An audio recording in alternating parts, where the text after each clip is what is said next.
Welcome to Southern Sense Talk Radio with your host, the radio chick, Annie Ubelis. Join Annie on Tuesdays and Fridays at 2 p.m. Eastern Time with an open chat room full of her regulars. And yes, you can even call in.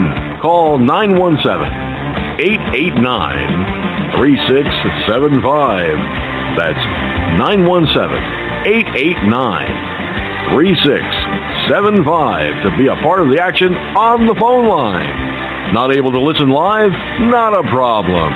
You can always catch Annie, the radio chick, and Southern Sense Talk Radio podcast in archives at southern-sense.com. So sit back, relax, and enjoy Southern Sense the right way.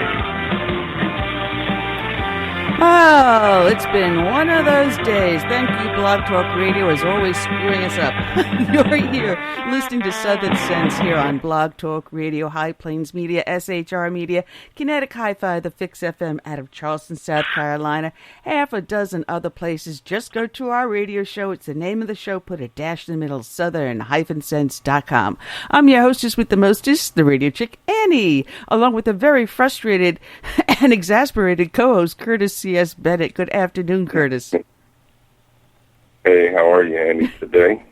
Well, I'm doing just slightly better than you. For those listening in, Curtis and I were up in the chat room setting up the show, talking to each other, and all of a sudden I get kicked out of the chat, he gets kicked out of the chat, I get back in, he's not able to get back into the chat. Hopefully before the end of the show, Curtis will be up in the chat room, crossing our fingers and hoping that this wonderful platform we use here on Blog Talk Radio doesn't completely screw us up. Just know that I won't give up. So if anyone else is having a problem getting into the chat room, it's not you. It happens to be BTR. I want to welcome everyone that is up in the chat, that's listening in online. If you are listening in on your smart device and you want to join the conversation, please remember to press 1 against the keypad, and we'll be happy to bring you on. Oh, Curtis, we've got so much going on, so much to talk about. This has been one weekend, and I'm telling you, I am physically exhausted from trying to follow everything that's been going on. I mean, I'm still wiping the sleep out of my eyes. I'm exhausted, too. I'm really thrilled about the polls and Trump's... I'm sorry, I couldn't make that out. I couldn't make that out, Curtis. Oh, God, we're having problems in that area, too, huh? Well, you got kind of like fuzzy. But anyway, okay. Well, I was just saying that I'm happy that Trump is gaining and in some ways surpassing Miss Hillary there in the polls. And the media is going apoplectic because they're going, oh, no, there's a possibility that Donald Trump may be the next president of the United States. Let's pray for another Hillary screw-up. Oh, yeah. Oh, man. There's so much, like I said, that is going on between the bombings that were going on over the weekend, the arrest that was made yesterday after a gun battle of Rouhani, and now his father has come out and said, oh, yes, I called the FBI and 2 years ago, and they did a 2-month investigation and said he's not a terrorist. Meanwhile, this guy, Rouhani, turned around and stabbed his brother, beat his, I guess it's his stepmother. You know, his father said my wife. He didn't say his mother. And now, you know, it seems like Rouhani's wife, the Chelsea bomber, his wife fled, and they're holding her in United Emirates, I believe. And he's got a second wife somewhere in Afghanistan or Pakistan. I mean, so many flags have went up on this guy. Why didn't anyone really look into him in the FBI? Is it really because the FBI is recruiting people that are just undertrained or just too damn stupid to pick up all these red flags? I can't believe that of our law enforcement, that they let this go. It's unbelievable. I would have to believe that this administration has something to do with that, too, and their policies that pretty much keep our law enforcement agencies handcuffed. Yeah. You know, when we talked about, you weren't with us, Chris, but when this issue started coming up on Blog Talk Radio and started getting spread around a lot, I'm thinking about maybe about 5-6 years ago, we were talking about the infiltration of CARE into the FBI, the CIA, Homeland Security, and NSA, our law enforcement agencies. CARE was doing the training of officers and how to approach the Muslim community. And I think a lot of that is what we're seeing today. We're reaping the rewards of what we did. We allowed CARE, an unindicted co-conspirator, a direct arm of Hamas that goes straight to the Muslim Brotherhood. We allowed the Muslim Brotherhood to dictate what our law enforcement does. That's putting the fox in charge of the hen house. And this is what we get. We're just lucky no one died in any of these bombings. There were some people severely injured and a few that are still hospitalized. Oh, yeah, but the media yesterday was saying, everyone was released. No, everyone was not released. People are still in the hospital from the bombing. People are still in the hospital from the slashings. And no one's talking about the New York City police officer, the transit police officer, that was slashed with the butcher knife, received over 70 stitches in his face. And this guy, this president, has an audacity to go to the UN and press for more refugees coming into this country and to other Western, countries. I was crazy. I was trying to listen to that speech today, and I had to tune it out. I honestly had to tune it out because I was starting to reach for the barf bag. Thank God that's his last address before the UN. But worse than that, right after, within hours after the Chelsea bombing, where is President Obama? Instead of staying in Washington, D.C. and speaking out against these horrific attacks in 3 states, Minneapolis, New Jersey, and New York, 3 states, 3 terrorist attacks, instead of standing there on the White House lawn decrying these horrific crimes, he gets into his fancy tux and goes to New York City, just blocks away from the bombing occurred, and then attends a DNC fundraiser.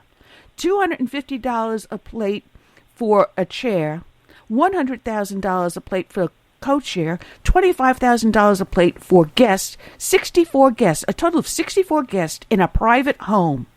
That couldn't be postponed. You couldn't say to those 64 guests, looking at what happened within just a few blocks of this event, we think it's best that we delay, that you postpone this to another date.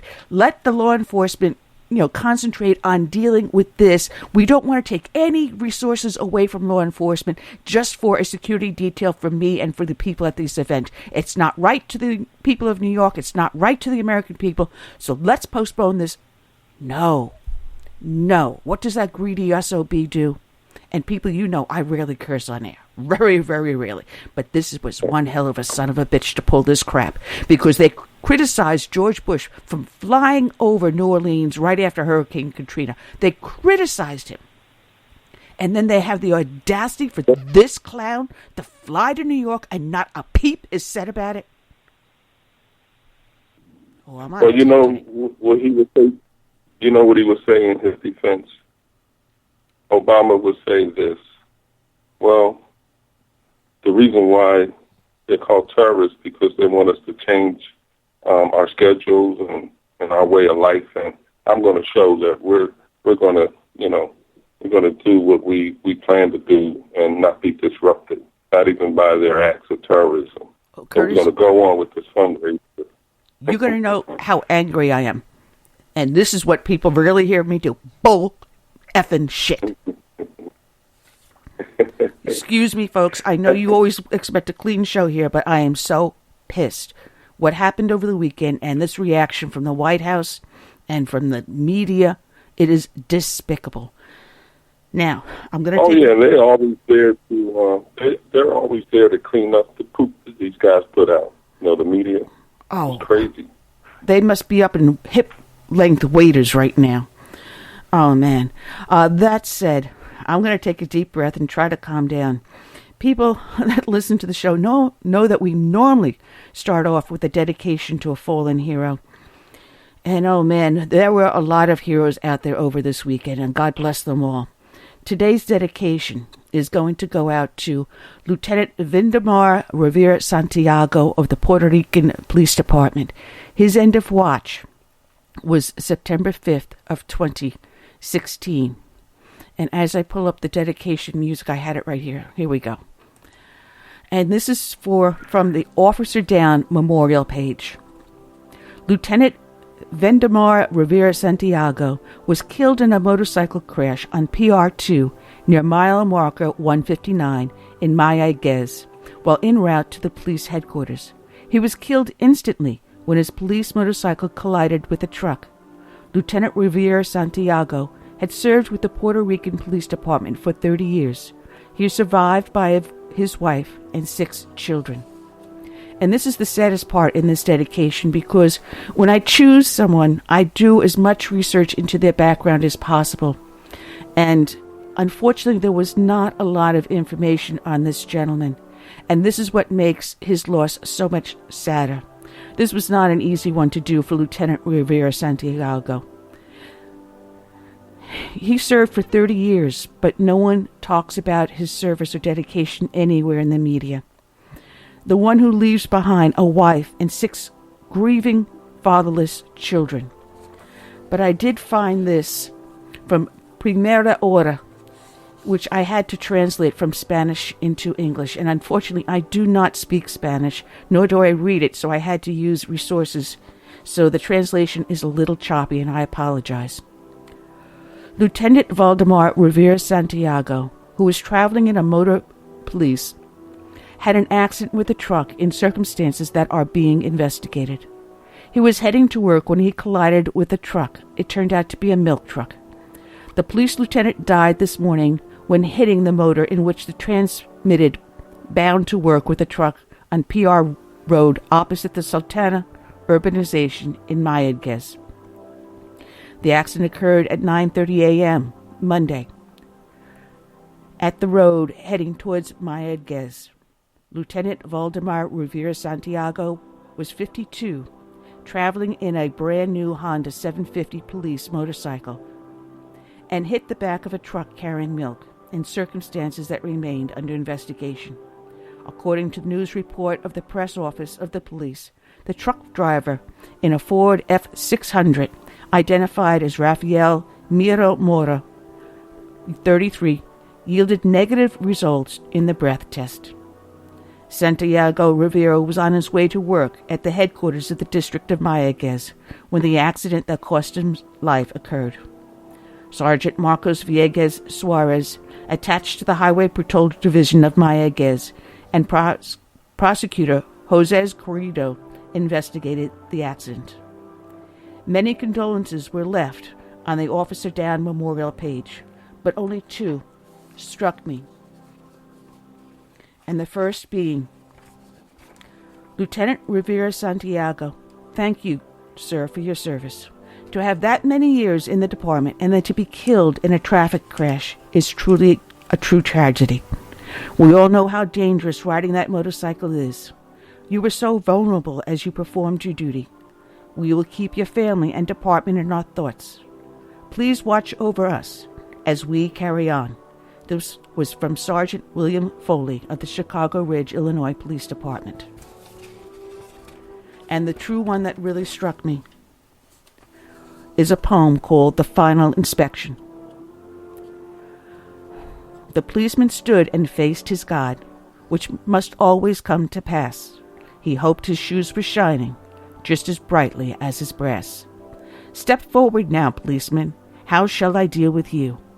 Have you always turned the other cheek? To my church have you been true? The policeman squared his shoulders and said, No, Lord, I guess I ain't, because those of us who carry badges can't always be a saint. I've had to work most Sundays, and at times my talk was rough, and sometimes I have been violent, because these streets are awfully tough. But I never took a penny that wasn't mine to keep, though I worked a lot of overtime when the bills got just too steep. And I never passed a cry for help, though at times I shook with fear, and sometimes, God forgive me, I've wept unmanly tears. I know I don't deserve a place among the people here. They never wanted me around, except to calm their fear. If you have place for me here, Lord, it needn't be so grand. I never expected to have too much. But if you don't, I understand. There was a silence all around the throne, where the saints had often trod. As the policeman waited quietly for the judgment of his God. Step forward now, policeman. You've borne your burden well. Come walk a beat in heaven's streets. You've done your time in hell. Today's show is dedicated to Officer Rivera-Santiago. It is also dedicated to all the brave men and women out there serving as first responders who don their uniforms every day and voluntarily go out to protect and serve. We also dedicate it to all the brave men and women out there in the military, those who have served, who are served, and who will serve. We dedicate the song Last Call by Dave Bray. God bless them all.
Come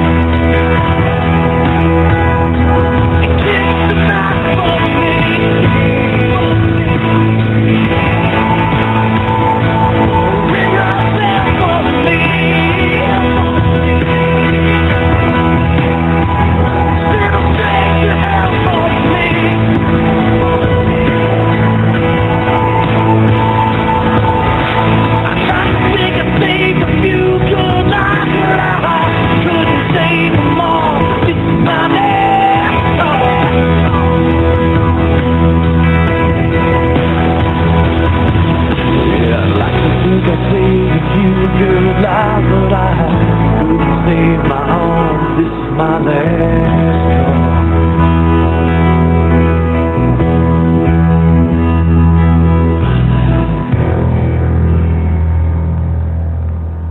All right. That is Dave Bray. Last call. You can get that at DaveBrayUSA.com. And we're back. This is Southern Sense here on Blog Talk Radio, High Plains Media, SHR Media, Kinetic Hi-Fi, the Fix FM out of Charleston, South Carolina. I'm your hostess with the mostest, the radio chick Annie, along with my co-host Curtis C.S. Bennett. Check out Curtis's website. I always forget to do this, and Curtis, you should push it because I am such an idiot at times. Check out Curtis's website, which is theoriginalradicals.com, and check out his books there also.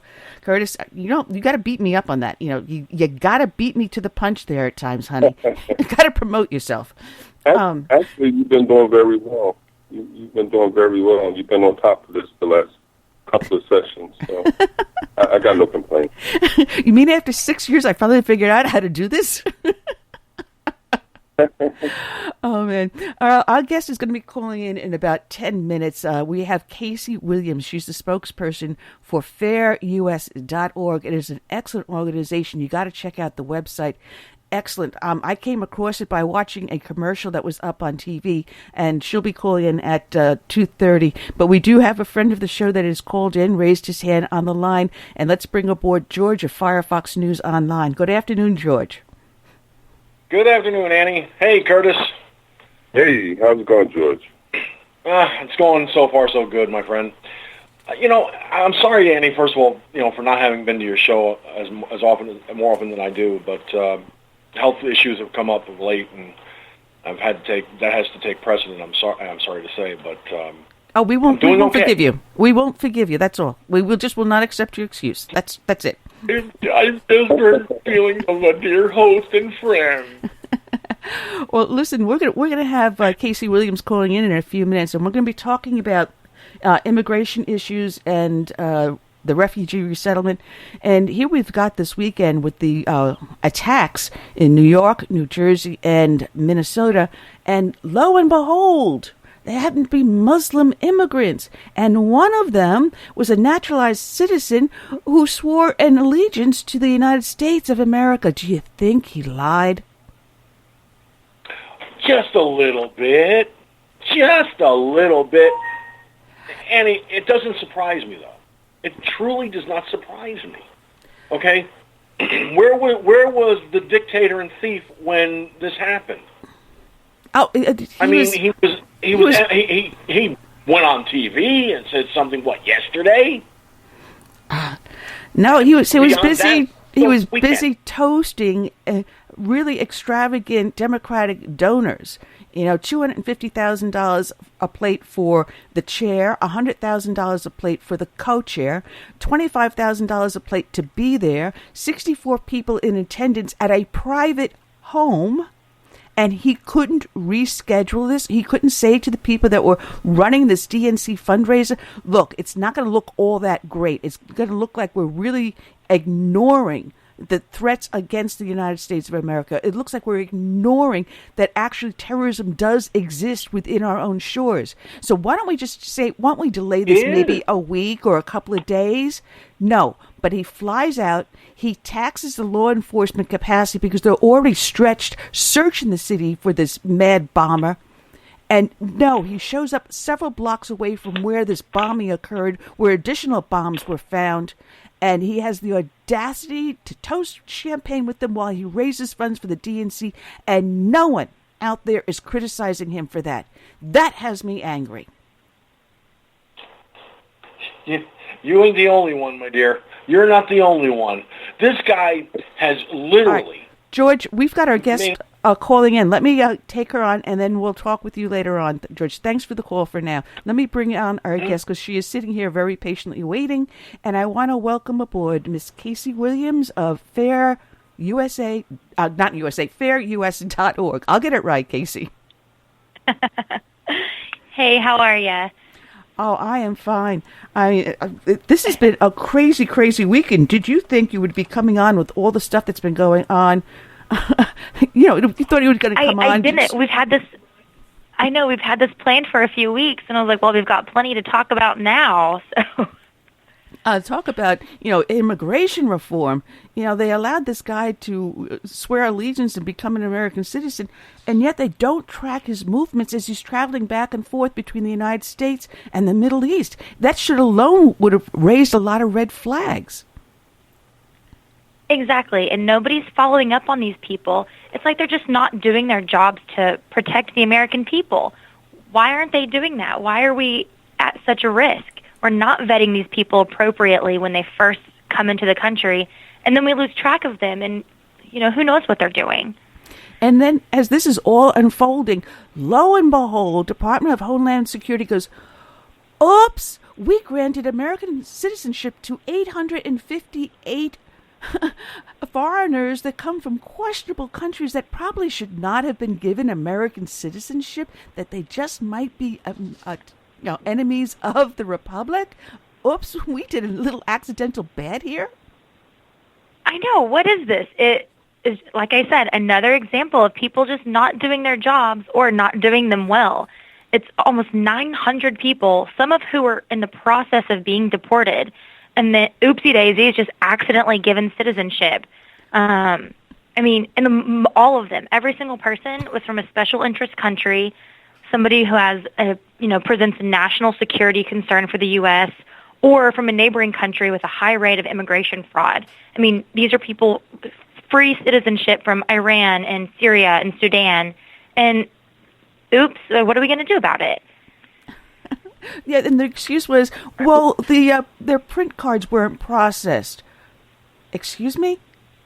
they just kind of like got lost in the shuffle. That's not an excuse. If you couldn't find their print cards or that the print cards weren't fully processed, you don't grant them citizenship. You wait for those print cards to come back. Yeah, and these are people whose fingerprints I would like to have on record, people who haven't been properly vetted, people who come from these, security-concerned countries. I'd like to have their fingerprints on file, and now we don't even have that. I got to say, Cassie, I had never heard of your organization until I turned on the TV and I saw this ad that went on. And being a retired law enforcement, I stopped. And my jaw dropped and it goes, about time someone finally gets it. And then I waited and I stood there until I read the final underneath and I saw your organization. And I says, I got to call these people. Let me play this ad so people can understand what I'm talking about and what you're about. And as I bring this up, and here we go. America needs to enforce its immigration laws. Nobody understands that better than your local sheriffs. We see the impact of illegal immigration every day. We see firsthand the dangers of open borders, sanctuary cities, and criminal aliens released back on the street. We are your local sheriffs, charged with keeping America safe. But we need the President and Congress to do their part and start enforcing immigration laws. Lives are depending on it. Paid for by the Federation for American Immigration Reform. That is a powerful ad. And if people can go to your website, which is fairus.org, it's right there on the front page. And if they play it and they see these sheriffs and other law enforcement officers as they're talking, it is a powerful, powerful message.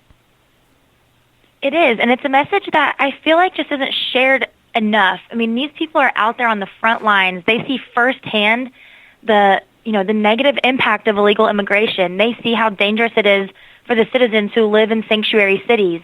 And, that's why we put this ad out, and that's why we're broadcasting it around the country, is because people don't realize, how bad the negative impact of illegal immigration in sanctuary cities can really be.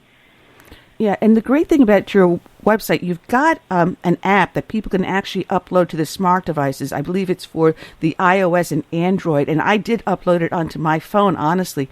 And it gives everyone at hand easy tools so that when they're confronting someone that is pro-amnesty, pro-illegal immigration, they can pull this up and say, well, wait a minute, are you aware of XYZ? And they can then argue with strength and logic about why these policies are so bad.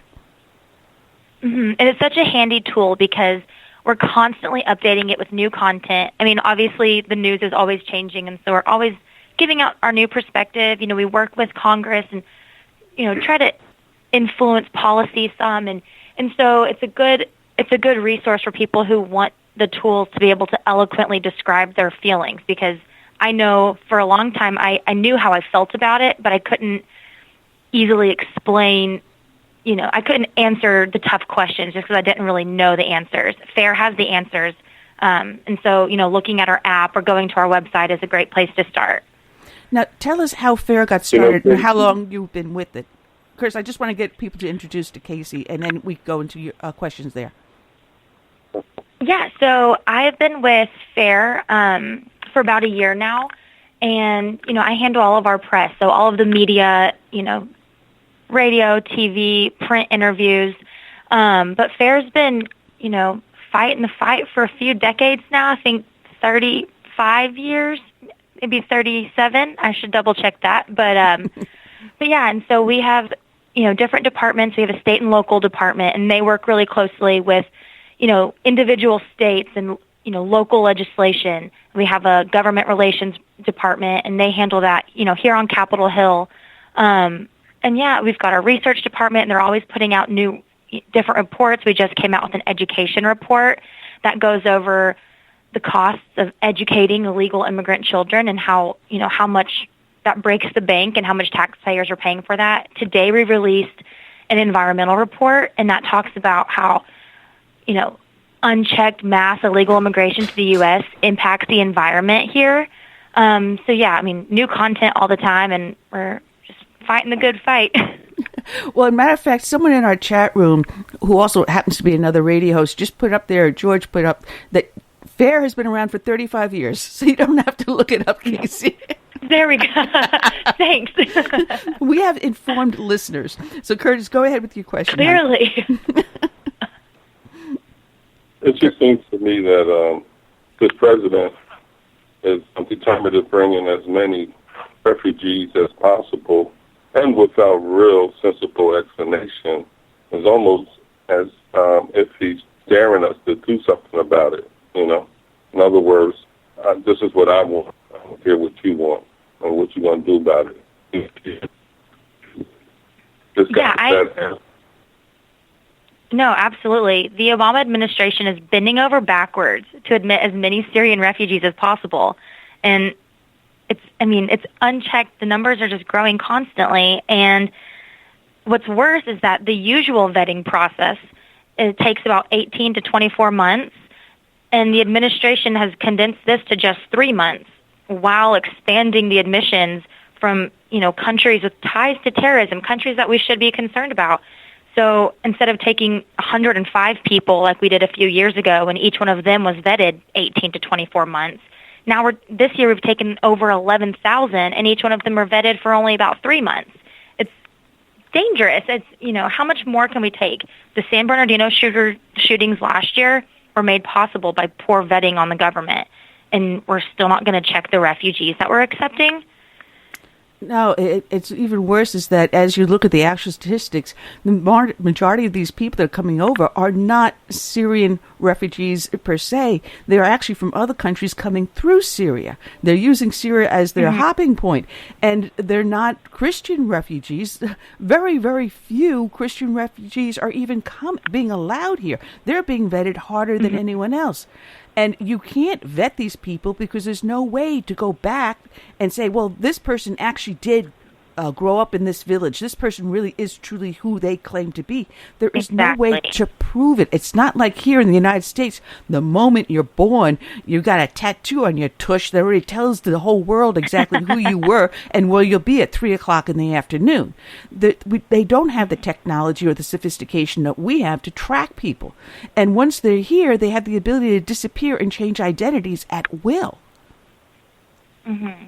And even not only just top security experts, but some who even work for the Obama administration have publicly warned that effectively vetting the migrants from Syria is impossible. There's just no way to do it, like you said. Yet these warnings are continuously ignored, and ISIS has even come out and said that they're going to use our lax refugee and immigration policies to infiltrate terrorists into the country. And yet we just open up the borders and invite more and more people to come in without even bothering to give them a background check. No, and they're saying, well, maybe only about 10% may come in with terrorism in mind. Maybe out of 110,000 he's proposing, maybe 10%?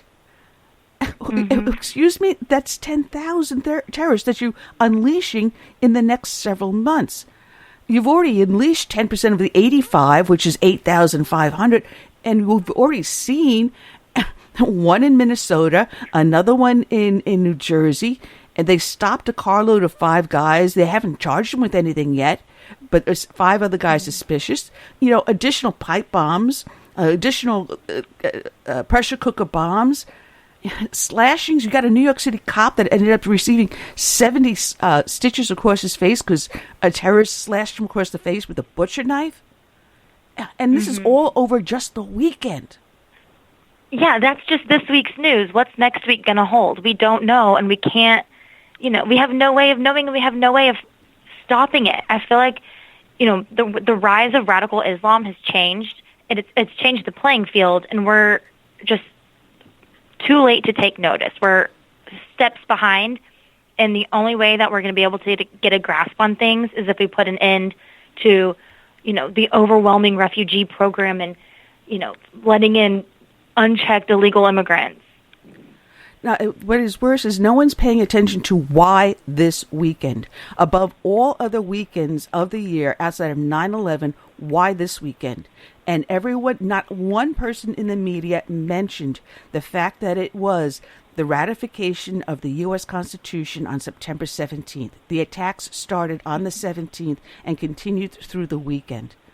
September 17th being Constitution Day.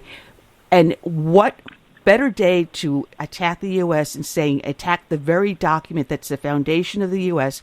and let's impose Sharia law on the United States. Let them live by our standards, not theirs. Yeah, and nobody's talking about that. Nobody's making that point, and that's the biggest slap in the face to America.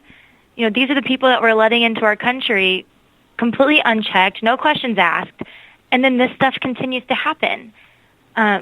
Terrorism involving Muslim immigrants or refugees and their children account for almost every high-profile jihad attack carried out in the United States in recent years, and the majority of the convictions on terror-related charges. It's just a fact that's, not every single person who is a refugee or an illegal immigrant or something has these terroristic plans, but the ones who do have terroristic plans just happen to be, refugees or illegal immigrants in, a lot of the cases that we're seeing. Yeah, it's an amazing site, and I did not realize the site had been around for this many years, and shame on me. But there's so many sites up there on the internet, you can't know them all, and that's why I'm glad that we can have you out here and broadcast and get this out so people know of the resources here. Because what you have on Fair USA is basically the same thing that Donald Trump has been saying. You talk about the gotcha question: what do we do about illegal immigration? And I love the way that little video that you have up there that explains the gotcha question. And he talks about, on your website, you talk about securing the border. Now, Donald Trump keeps on talking about the fence. But when we talk about a fence, we're not talking about, brick and mortar all the way across. There's different ways we can do the fence through patrols, electronics, monitoring, more agents. There's a lot of different ways we can build that virtual fence, right? Oh, absolutely. And, it starts not only, when we say secure the border, not only do we mean, physically, but we don't have people enforcing the laws. People come into this country illegally, and if they do get caught, they get deported and come right back. There's nobody there to stop them. There's nobody there actually enforcing the law.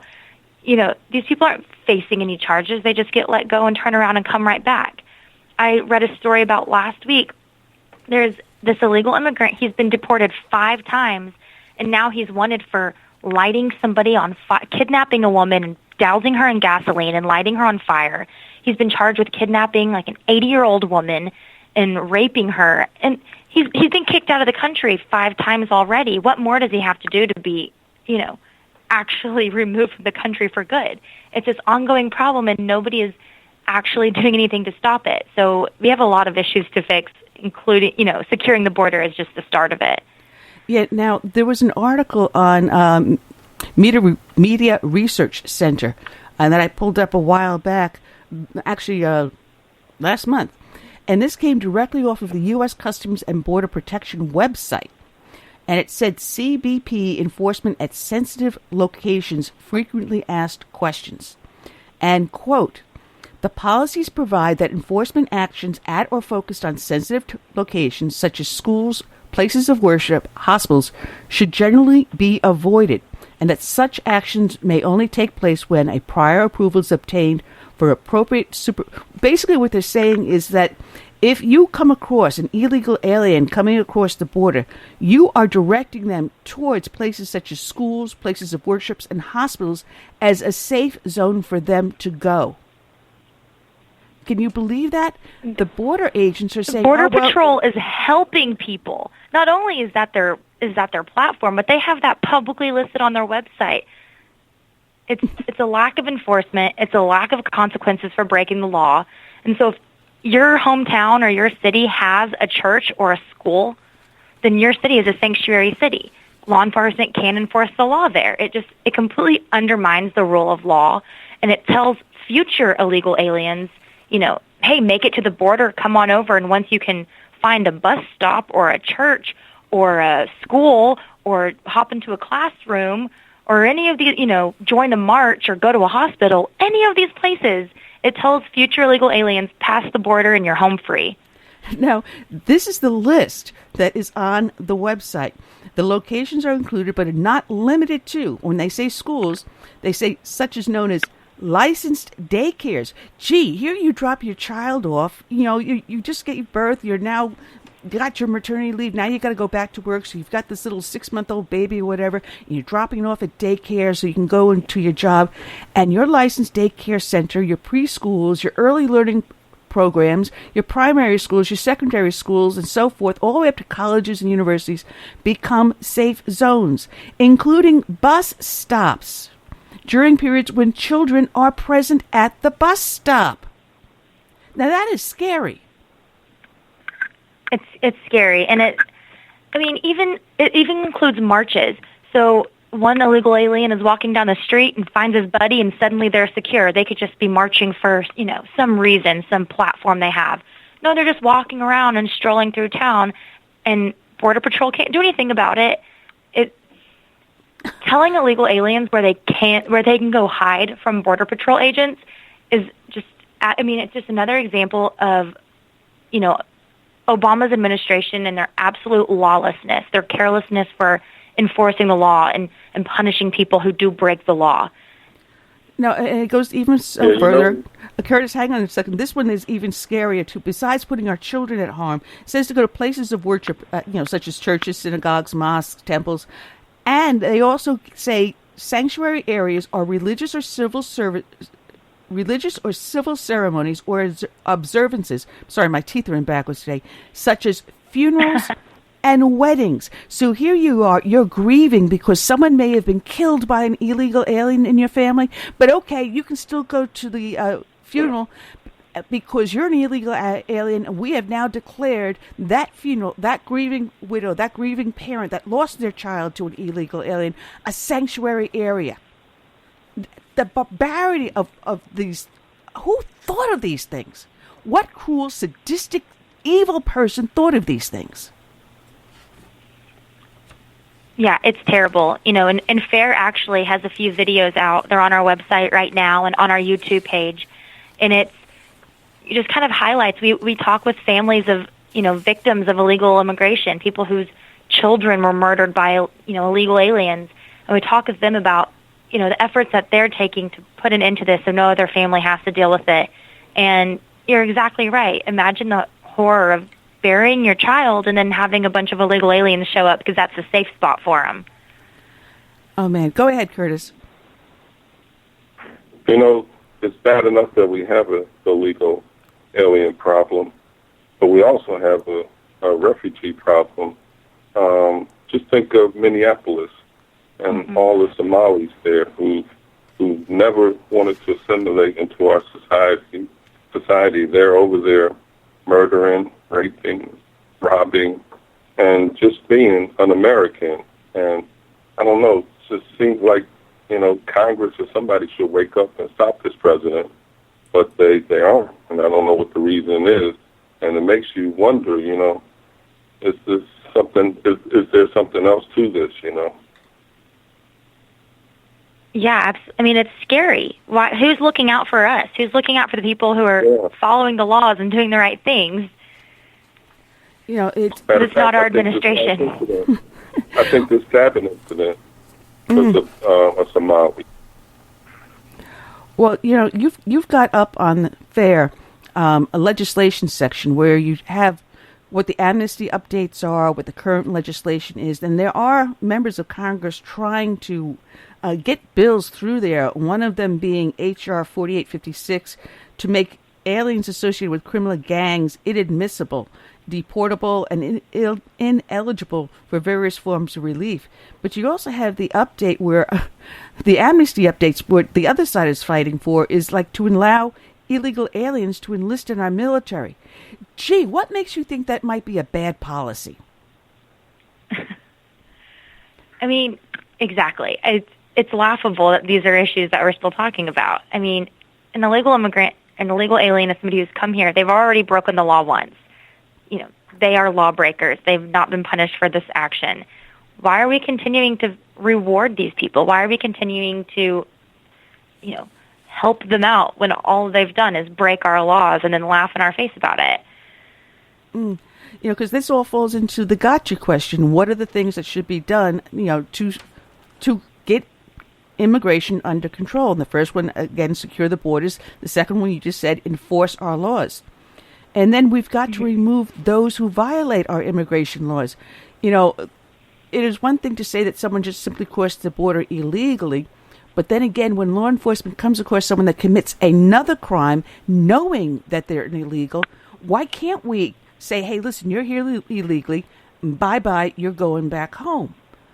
But we've got our hands tied. We're not allowed to do that. Well, one thing that FAIR has said in the past is we're not ready to go knock on people's doors and deport every single person. Eventually, we would like all of the illegal aliens to not be in this country, but people who are talking about doing it in the first 100 days or something like that, that's going to be difficult. To start with stopping this problem, we need to stop giving benefits to illegal aliens. So we should stop paying for their health care. We should stop paying for their free education and helping them allowing them to have jobs. And if we take away all of these benefits that they're receiving, there's no incentive to come to the U.S. So if we actually enforced our own policies and we stopped rewarding bad behavior and rewarding law breaking, people would stop wanting to come here because they would come here and they would not have jobs and they would not have food and they would not have homes. And what's the fun in that? Why would anybody want to come after, So starting there is by, stopping the benefits that we automatically give to these illegal aliens who come is step one. And, after that, we strongly believe that once you do that, people will choose to go home, go back to their family and their culture and the things that they, know and are comfortable with instead of being here and not receiving anything.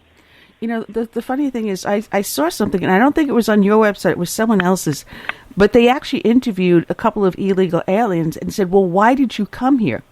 Oh, because President Obama said we could come. That is what they said. They honestly said that they felt Obama said that it's okay for them to come.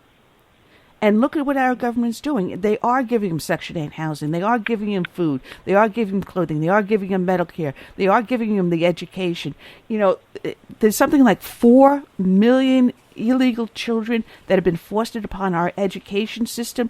And what was the cost? I had it here before. Something like tens of billions of dollars. And what it takes out of our education system, it dilutes the system because now these teachers have to concentrate on these English as a second language or whatever and teach them English first before you can teach the American kids. So more money is being poured into these illegal students than to our own children. It is such a vicious cycle that we are seeing. But the simplest thing is to, number one, start enforcing current laws so that when someone comes across the sites of law enforcement, whether it's through a traffic stop, whether it's through a burglary or any other crime, when law enforcement comes across them, let us do our job.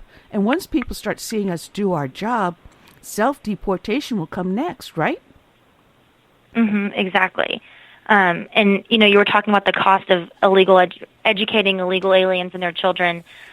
Like I said, we just came out with our education report, and we've calculated that at $44.8 billion per school year just to educate illegal aliens and the children of illegal aliens. That the average national annual cost per public school student is $10,763, but to educate an LEP student, which is a limited English proficiency student, is $12,128. So it's more than $2,000 more for each student in the country to educate them. The cost overall to educate LEP, which is limited English proficiency, again, to educate those students is $59.8 billion per year. I mean, the numbers are jaw-dropping. I can't even fathom that number. I can't even make sense of that number. And that's the taxpayers are the ones paying that. And then not only that, are we paying all this more money, but test scores are down both for legal students and children of illegal aliens or illegal alien children. So test scores are down, and growing numbers. Schools are bursting at the seams, and we just have such a huge education problem right now, and so much money is being continued to pour into it, and we're not able to actually fix it. The more money we throw at the problem is not being fixed. And so, stopping educating these people, stop giving them all of these benefits, like, a free education, not only for, K through 12, but they're getting free college scholarships. Like, I would have loved that, but, would have been nice. But, we just continue to give and give and give. Like, I would come to that country, too. It sounds great. Free food, free jobs, free health care. Like, I get it. We have to stop giving them these benefits in order to fix the problem. Yeah, and these entitlements, these are the entitlements that the elected officials should be talking about. These are the entitlements our candidates should be talking about, because we don't give 1/3 of these same benefits to our veterans that are homeless on the street. But yet we will go out of our way to help an illegal alien. Now, excuse me, you broke the law. This man or this woman that is homeless on the street served their country, defended our rights and freedoms. They get our attention first, but that is not what is being done. Instead, we're bending over backwards for refugees and illegal aliens, but we're not taking care of the American people. It should be Americans first. But that's not what's happening. No, we're, as you're listening to Obama drone on at the UN, we're citizens of the world. We have open borders. We welcome everyone freely. We'll pay for everything. Don't worry. You don't have a place to live. We'll find you a place to live. You don't have a job. Don't worry about it. We'll give you welfare. You don't have to work. Oh my! And it's God. interesting that you talk about veterans who, gave their lives or fought for America to be safe and secure, and then not only are we not helping them out in exchange for illegal aliens, but we're just opening the gates and making America so not secure that everything that they're fighting for overseas, we're just opening our doors to right here. Yeah, and we've got that UN summit going on this week, and, I'm sure the media is salivating over this, and yet they'll salivate over the UN meeting, and then they'll ignore the fact it was a Muslim terrorist that attacked us in New York and New Jersey, a Muslim terrorist that attacked us in St. Cloud, Minnesota. That is not going to be addressed. Terrorism will not be addressed. But refugees, these poor refugees that can't be vetted, that we can't prove that they are truly refugees. Matter of fact, a lot of them are economic refugees, and really in actuality, there's no such thing as an economic refugee. If you're fleeing from a political persecution or religious persecution, that's a refugee. Not because you want to earn a couple extra dollars that you didn't have back home. Mm-hmm. And people do talk about wanting to, I get it. Things are terrible in other countries. And so, and I have a heart and I want to help people. And there's ways to do that doesn't put our own citizens at risk.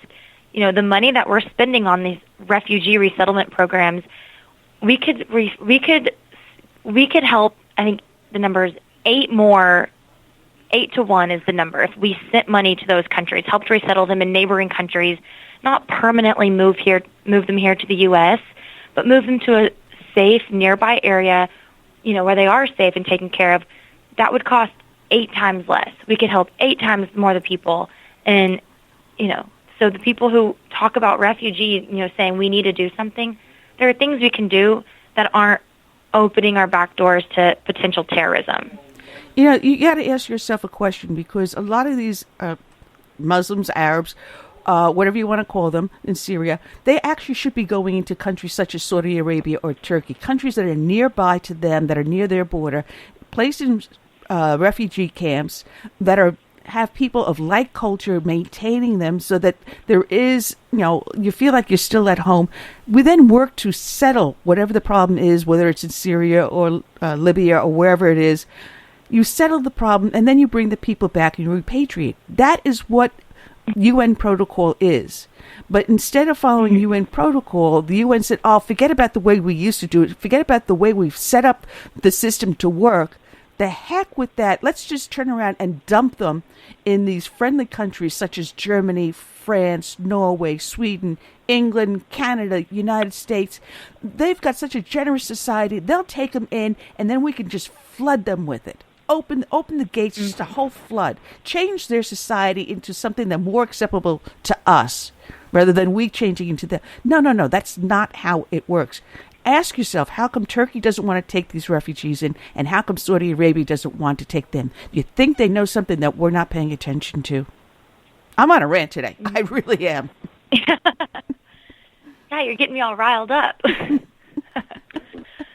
But no, you're right. And even if the vast majority of refugees being resettled are not security threats, situations like we've been seeing this week, or the Paris attacks, or things that we're seeing around the world, including 9/11, it proves that it only takes a few people to inflict catastrophic damage. So even if there's one bad egg in all of the ones we accept, that's not a risk that I feel comfortable taking, because what's next? What do they have planned for us next? And like I said, ISIS and other terrorist groups have vowed to use the freedom and openness of our society and our refugee program to attack us. They've flat out said this, and I am inclined to believe that, because we've seen it firsthand already. It is a tragedy. It really is a tragedy.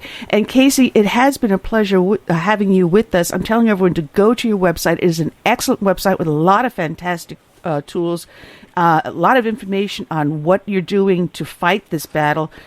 Amnesty fights that you're fighting, legislation you're fighting for or fighting against. I'm telling everyone to go to your website, download the app on their phone, which is fairus.org. And that way, if they get into an argument with the progressive lefter that is pro-amnesty, pro-illegal immigration, say, well, wait a minute, are you aware you're paying this much money in taxes for this this BS? Mm-hmm.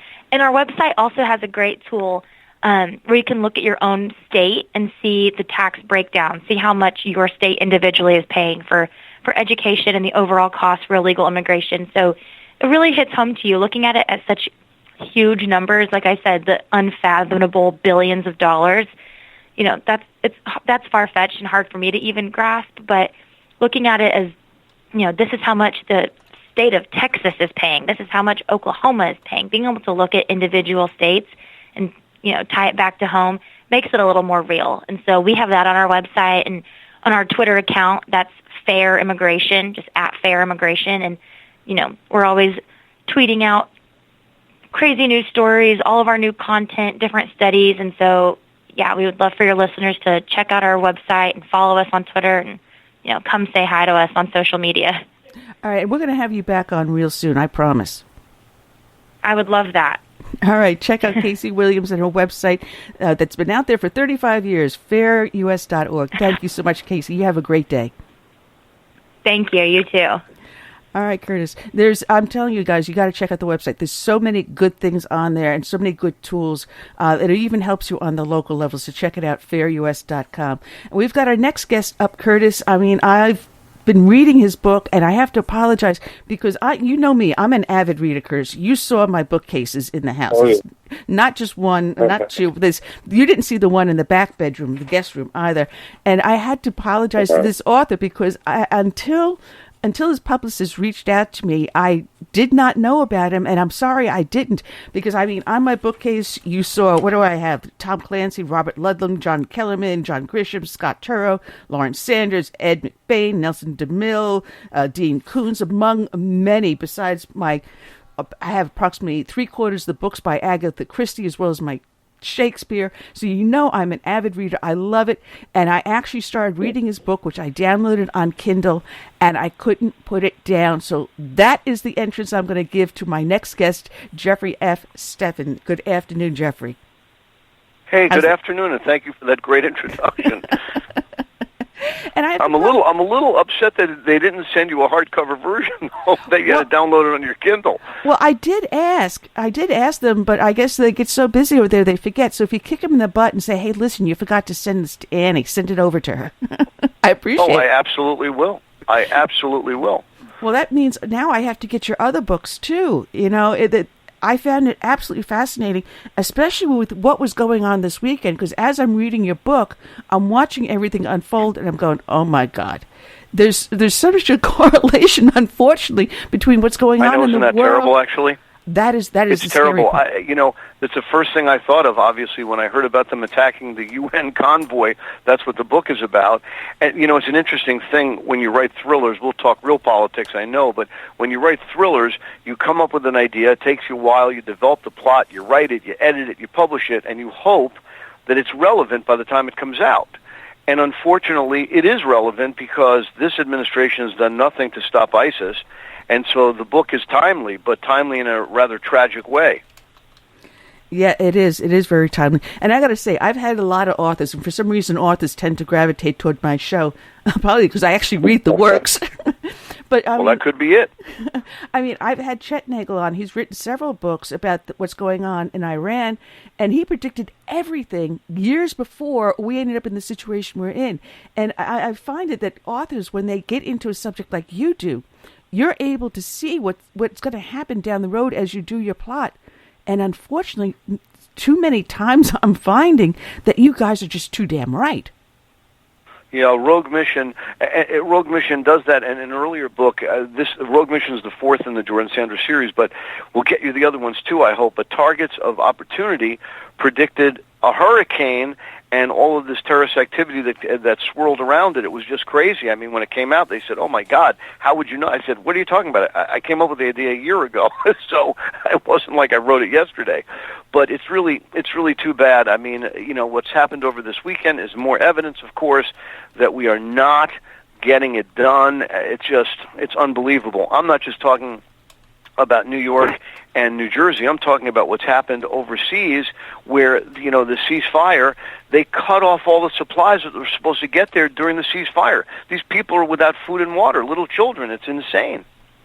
Yeah, but this administration, sometimes I think they can't surprise me anymore, and then they go just that one step further and shock the bejesus out of me.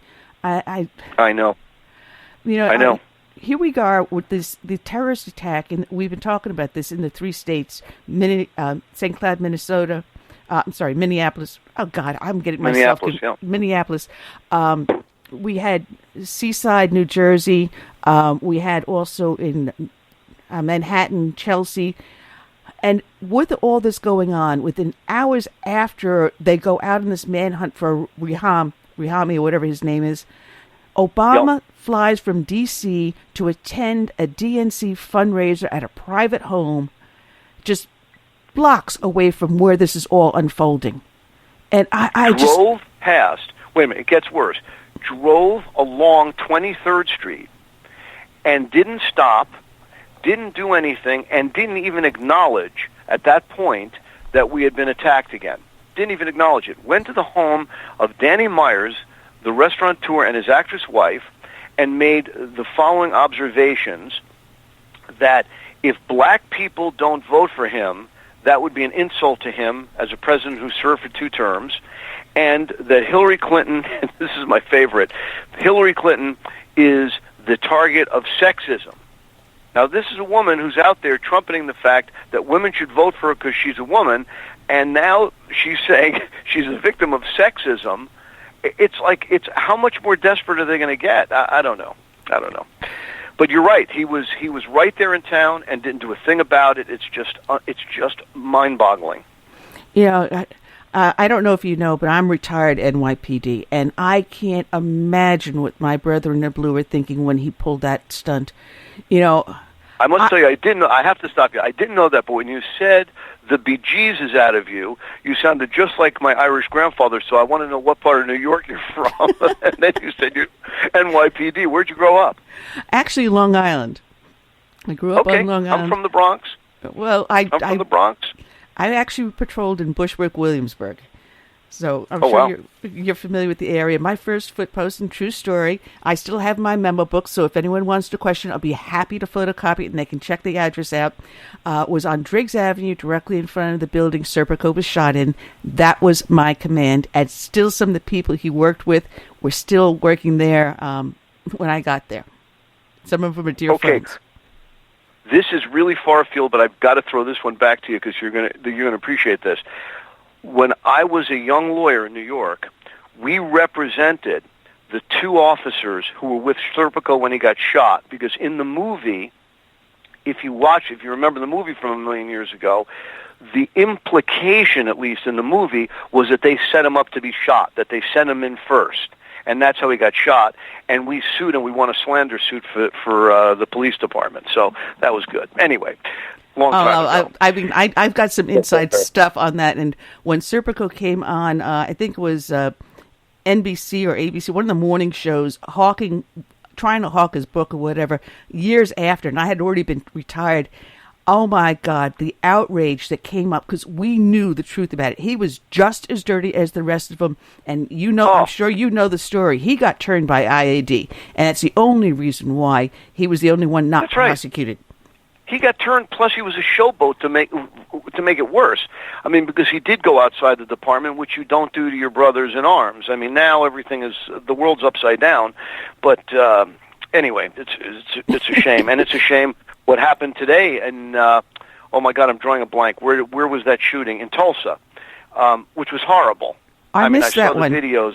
I missed that one. I was getting prepared for on air. So please tell me about that, because I did not know anything about this. Yeah, it was horrible. This large black guy had I don't know, he apparently was stoned, but that's my view. Don't hold me to that, but that was the implication.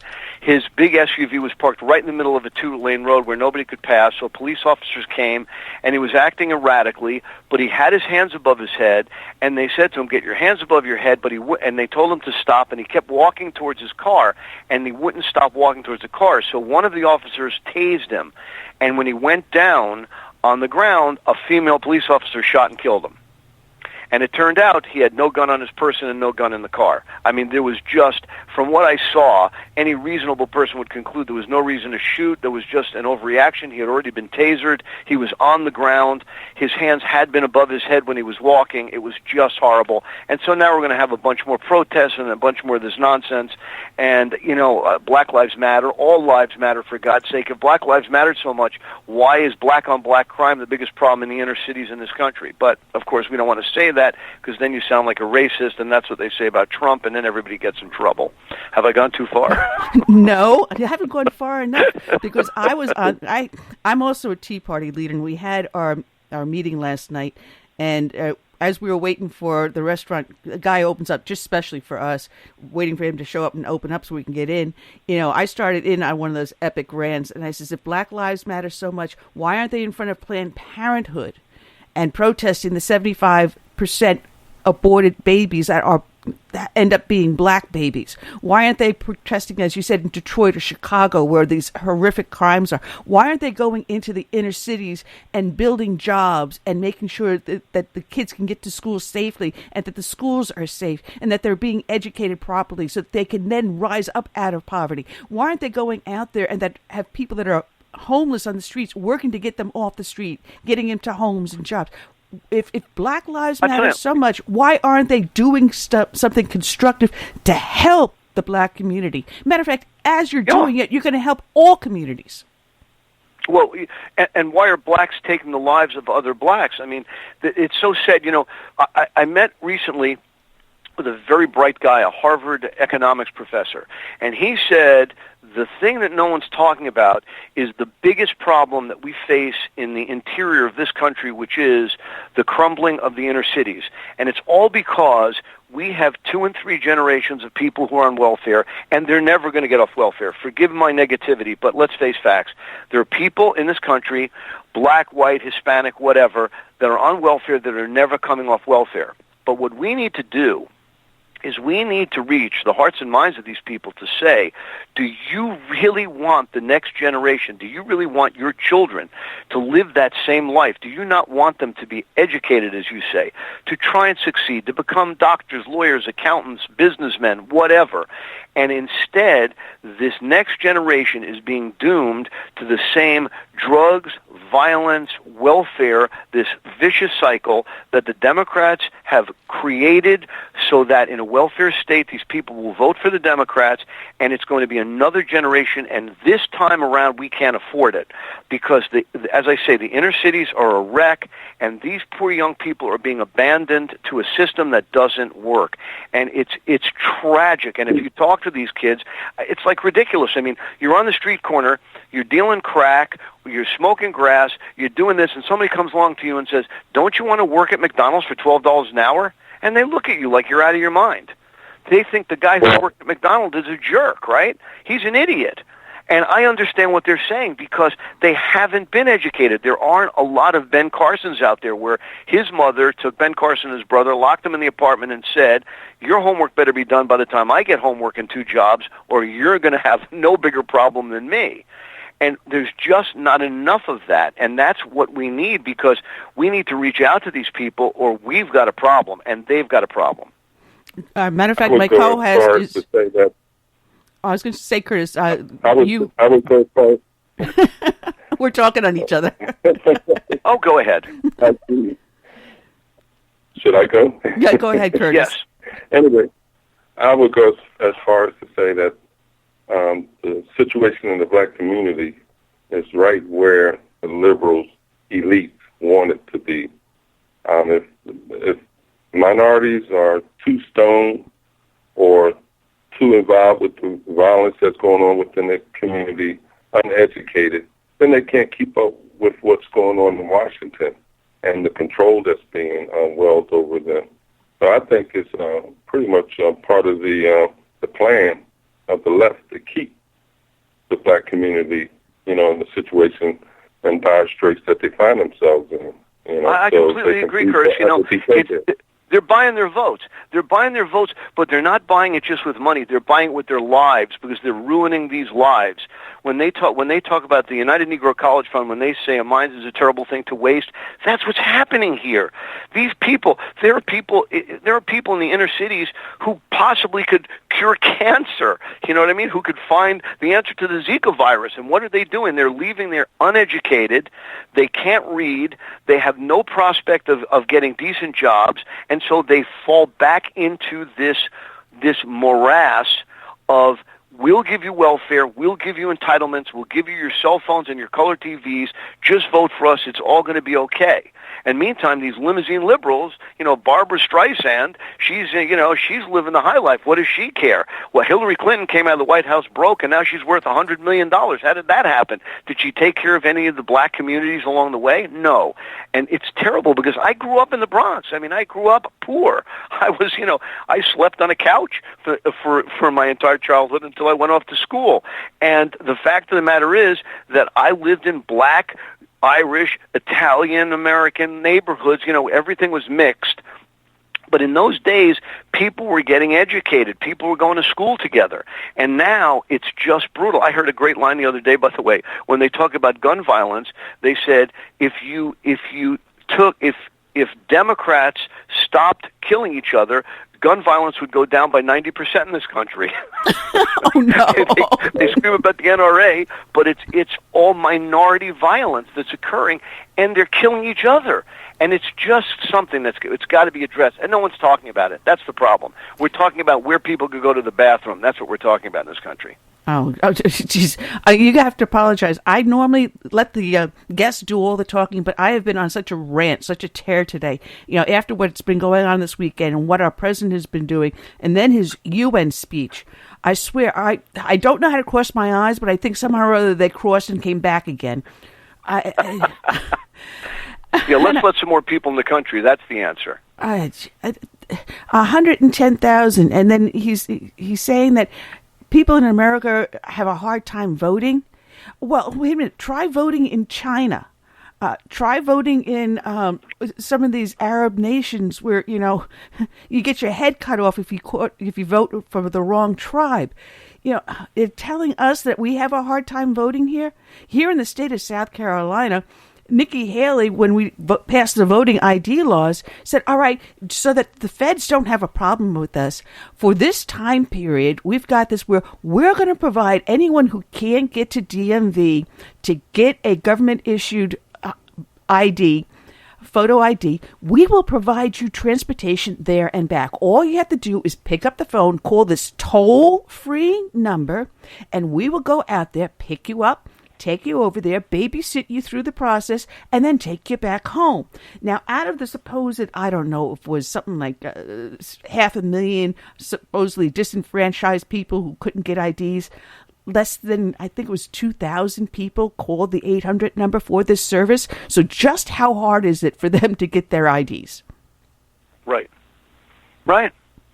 You're absolutely right. It's just phenomenal, and people are not being supported in the right way. I remember, because I go back a ways.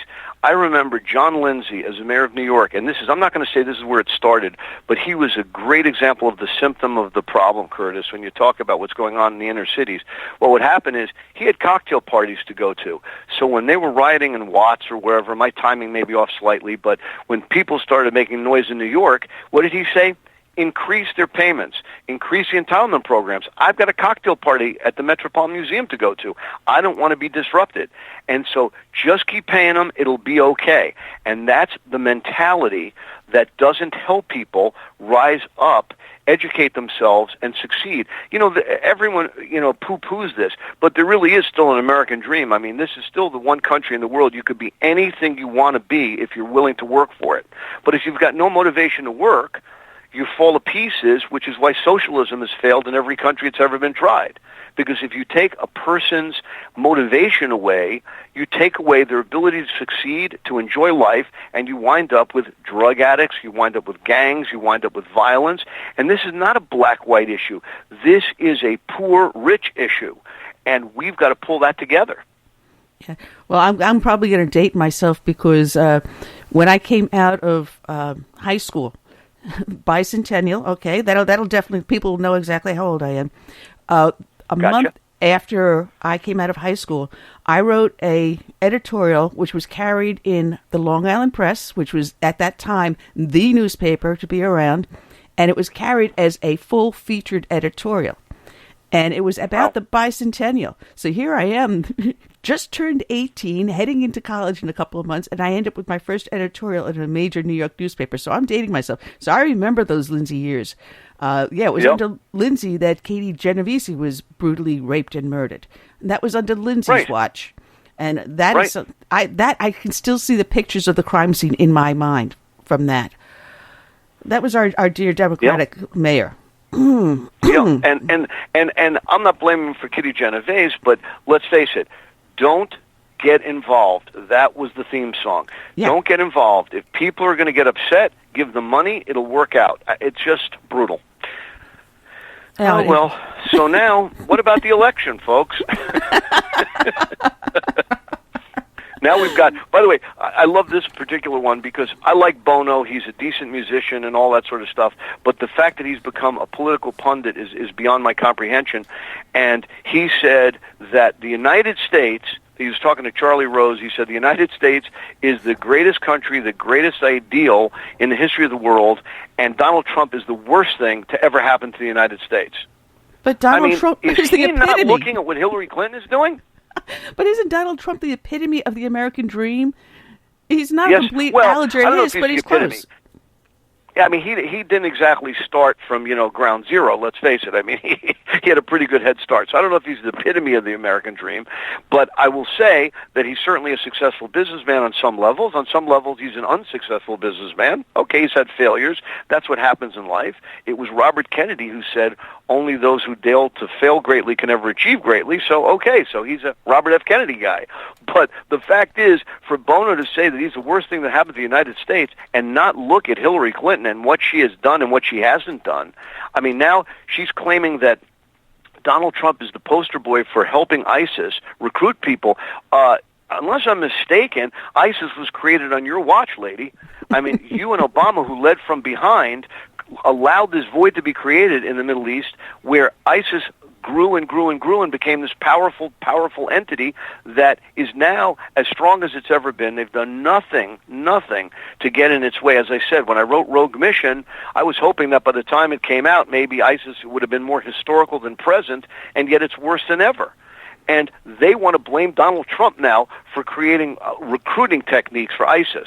The poster child for ISIS is Obama with Hillary Clinton standing right beside him. I mean, take some responsibility for what you've done. No, that's not happening. No, and what we need to do is, Obama said we're not putting troops on the ground in Syria. We're not going to put troops. So what do we got? We've got boots on the ground in Syria. And there's no direction. There is no leadership for these men and women out there putting their lives on the line. So what the heck are we doing there? Who are we supposed to be supporting? Are we fighting the Russians now in Syria, or are we supposed to be allies with them? Are we allies with Turkey, or are we not? We have no direction. We have no idea which end is up and what is going on. I mean, the best thing Trump can do is, once he gets into office, is saying, all right, how much aid are we giving to this country, that country, that country, and that country? Because these are the countries that can help influence and bring the peace around in the region. We're going to threaten to take all the aid. We're not going to sell them anything anymore. We're not going to send them any aid. We're not going to do anything. They're on their own unless they can settle what is going on there amongst themselves. Pull the money out. Yeah, well, it's all about money. And by the way, how's this for a little factoid? I don't know how often you hear this on your show, but in the entire history of the United States, there's only one president who served 2 terms who was at war someplace in the world the entire length of his 2 terms, Barack Obama. The only president. There's no other president who was at war the entire 2 terms. I mean, FDR wasn't at war when he got into office. It happened afterwards. Lincoln wasn't at war when he started, and he didn't even get to finish his 2nd term. But Obama is going to be at war someplace in the world for 8 consecutive years. And how did he come into office? I'm bringing all the troops back. We're getting out of all these places. We're not nation building, et cetera, et cetera. Another lie. Does the press hold him accountable for it? Absolutely not.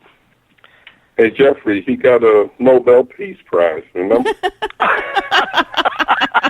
That's very good, Curtis. That is true. I forgot that one. A Nobel Peace Prize. Could you imagine? Oh, man. When is the peace going to come? I don't know. But, Jeffrey, I want to mention, I just want to direct everyone to your website. We're talking with the author and commentator. You also write for the Daily Surge, Jeffrey F. Stevens. Check out his website, which is his name.com, jeffreystevens.com. His books, which Stevens Jordan... with a PH, please.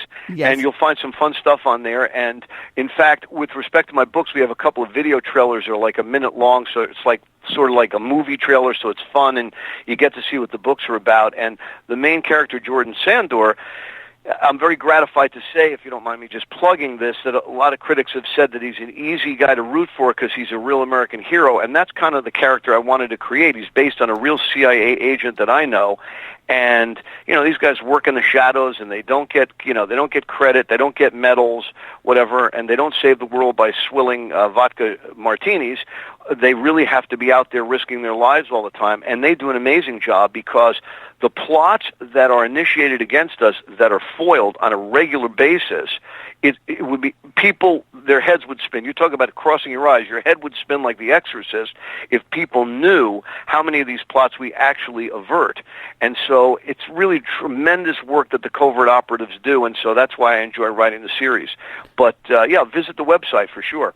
But in the meantime, the important thing is to keep the dialogue going. Another thing, as long as we're ranting here, one of the things that's really disturbing to me, as I grew up in the Bronx. I was a Democrat.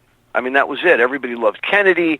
I was like a baby then, but they loved Kennedy. Nixon was this terrible guy back then. Turned out he wasn't such a great guy after all. But the fact of the matter is, people could have debates in those days. People could disagree from the political ends of the spectrum and have a conversation. And what's happened in the United States now is you can't have a conversation anymore. I mean, how many times have I gone to a dinner party where someone gets up and walks out because they're so offended? So what happens is, and I'm not going to say this is all Democrats or all Republicans, but in my experience, Democrats are name callers. Trump is a buffoon, he's a jerk, George W. Bush was a moron. They don't want to talk issues, because if you start to say, well, let's talk about what happened in Benghazi. Let's talk about these emails and the threat to national security. Don't say that we love Hillary Clinton and your guy's an idiot. And you just can't have conversations anymore. This is not a healthy place to be. Ronald Reagan, who was one of my personal heroes, Ronald Reagan used to end his day by having cocktails very often with Tip O'Neill, who was an absolute liberal Democrat from Massachusetts, but they managed to step across the respective aisles, sit down, and get things done. Obama hasn't done that in 7.5 years in office. He's never reached across the aisle. He's never effectively worked with the Republican Congress. And the result, we got nothing done except this Health Care Act, which is already being proved to be a disaster. Why don't we have leaders like that anymore? I want someone who can reach everybody. I want someone who represents the entire country. I don't want a president of the world. I don't want a globalist coming in and telling me how great it's going to be for the rest of the world. I want somebody representing America. What do you think of that? I think that's the excellent idea. Matter of fact, we gave my lieutenant I worked under in the precinct the nickname Tip, his last name being O'Neill, because we also called him Father Tom, because he would do the same thing Tip and O'Neill and Reagan would do. When he saw something clashing, he had the ability to reach across and say, all right, fine, let's sit down, let's talk about it. My family growing up, we would all sit around at the dinner table. Everyone sat down for dinner together, and we would have discussions, and they would go round robin. What is your opinion? What did you read? What did you see?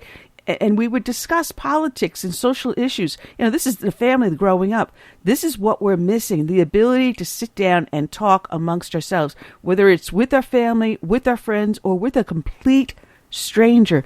And I love telling this story because I got a friend of mine, he openly says, I am a liberal. And I'm sitting on the bar stool next to him, and Fox News was on, and something came up, I forget what it was, and he starts getting angry, and he starts saying things that sounded like it came out of my mouth. And I looked at him very sweetly, drink in hand, and go, see, we can agree on certain issues, can't we? And it goes, but we can't know that unless we sit down and we talk about it.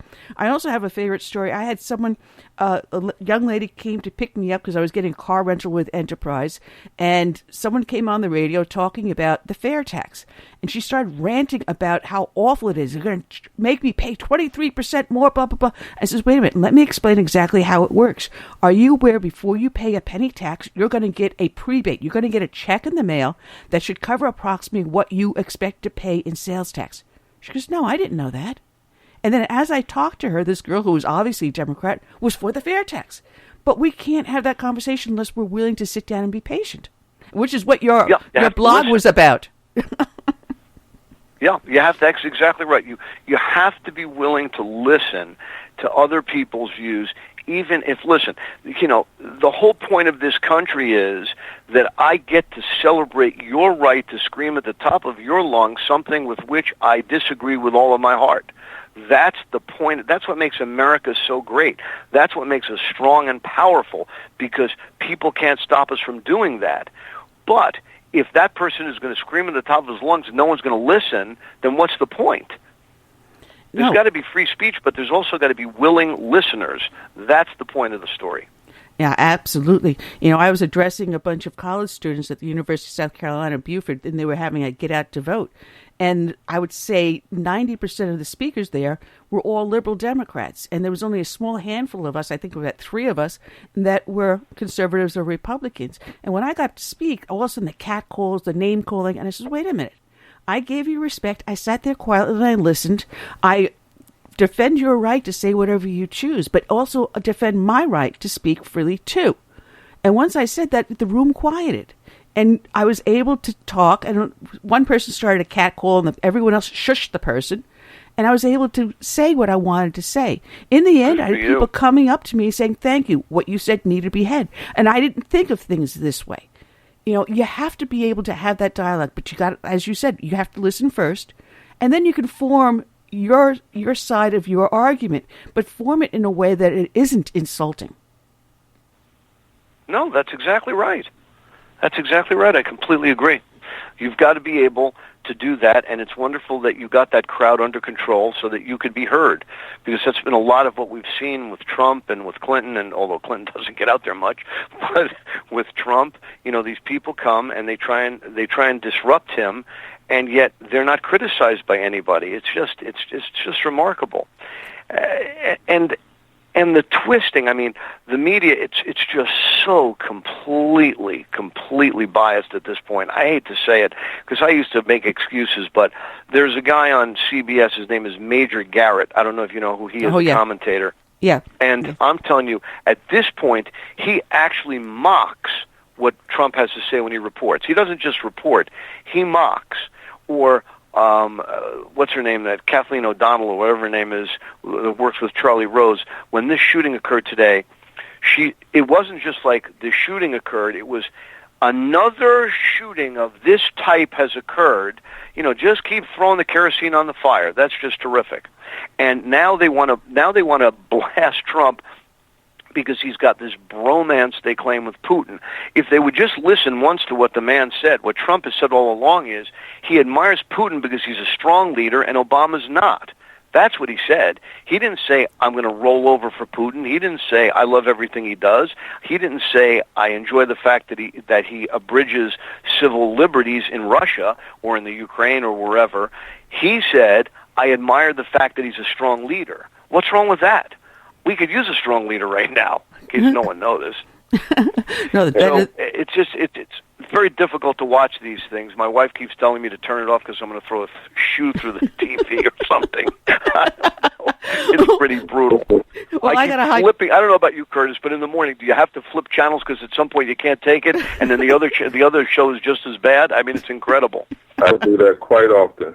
Oh, man, yesterday morning, I watched 10 minutes, this is a true story, I watched 10 minutes of I Love Lucy. I was flipping between all these news channels, and I Love Lucy was on some crazy channel, and I said, I'm just going to bring my blood pressure down, and I watched Ricky and Lucy. I watch more than History Channel. There you go. At least that's intelligent. Oh. I just saw something about golf clubs or something. I didn't even understand it. But anyway. Well, my husband has. In any case, he goes to Colombo. In any case, it's just really a shame that people aren't given it all a fair shot here. I mean, Hillary Clinton is not being made to answer for anything, and with rare exception, I have to say, Matt Lauer. Look at all the trouble he got in because he was tough on Hillary Clinton. How dare you be tough on Hillary Clinton? We don't do that to her. We don't try and force her to answer questions. That's not right. And it turned out she had an earpiece in her ear. You heard that story, right? Yeah. Oh, yeah. Yeah, she had an earpiece in her ear so they could help her answer the questions because whatever she's got. Now, you know, this thing about you know, she collapsed because she had pneumonia. Now, I just want to run this by you guys. She collapses on Sunday afternoon at the 9/11 thing, right? Mm-hmm. And as she's getting back and she's got to leave, she's not feeling well, she gets into the Suburban, okay, people can get sick, whatever. And now it turns out they told her on Friday that she had pneumonia. Now, I just want to ask you a simple question. If you know you had pneumonia, why were you kissing and hugging all those people for the next 3 days? Oh, the kids, the little children. How about the kids? She even said that on Sunday afternoon when she left, she went to her daughter's house and played with her grandchild.